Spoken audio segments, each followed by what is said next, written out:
नमस्कार, आप देख रहे हैं बीडी न्यूज़ बिहार और मैं हूं पंकज पांडे। पटना में 10 सर्कुलर रोड यानी राबड़ी देवी के आवास पर लगभग 12 घंटों तक पड़े थे सीबीआई के छापे और राबड़ी देवी तथा तेज प्रताप यादव से पूछताछ भी हुई थी। पटना, दिल्ली, गोपालगंज समेत 16 से अधिक ठिकानों पर एक साथ सीबीआई का रेड पड़ा, लेकिन आखिर क्यों?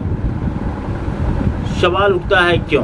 आइए हम इस क्यों का आंसर ढूंढने का प्रयास करते हैं। बताया जाता है कि लालू प्रसाद जब रेल मंत्री वर्ष 2004 से 2009 के बीच रहे तो उस वक्त लालू प्रसाद के सह पर अलग अलग जोन में, रेलवे के अलग अलग जोन में अलग अलग अधिकारियों के द्वारा कुछ नियुक्ति करवाई गई थी, जो कि ग्रुप डी के लिए नियुक्ति करवाई गई थी।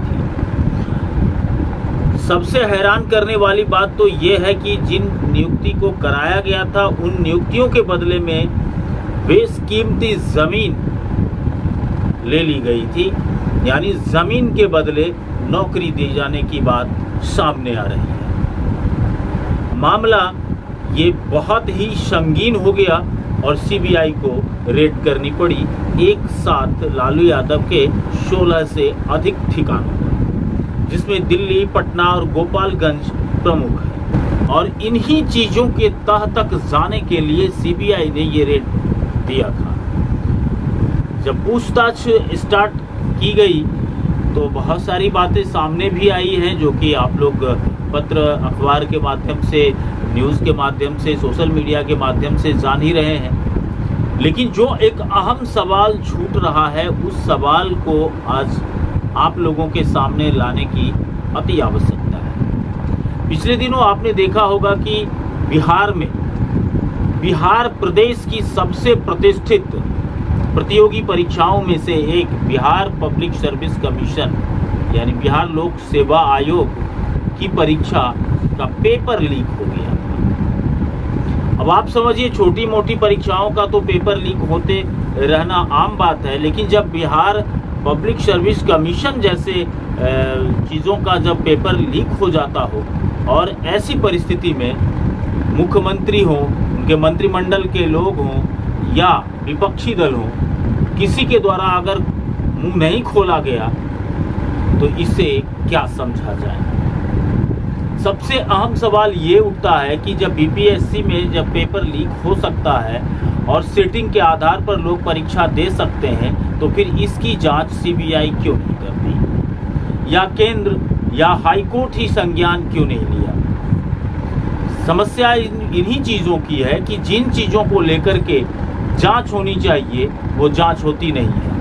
माननीय मुख्यमंत्री नीतीश कुमार के द्वारा जब पत्रकारों ने सवाल पूछा तो उन्होंने कहा कि अभी अभी पता चला है, देखते हैं, और बाद में पता चला कि उन्होंने एक आईएएस को तो इसकी जिम्मेवारी दे दी है कि आप इसकी जांच करें। जांच जहां होनी चाहिए वहां पे जांच नहीं की जाती, और जहां पे जांच होनी ही नहीं चाहिए वहां पे जांच कराई जाती है, तो फिर सच सामने आएगा कैसे। आज अगर सीबीआई लालू प्रसाद यादव के 2004 से 2009 के वर्षों के बीच की नियुक्तियों को लेकर के जांच कर रही है, तो 2022 में हुए पेपर लीक को लेकर के सीबीआई क्यों नहीं गंभीर है, हाईकोर्ट क्यों नहीं गंभीर है, केंद्र क्यों नहीं गंभीर है, विपक्ष क्यों नहीं गंभीर है।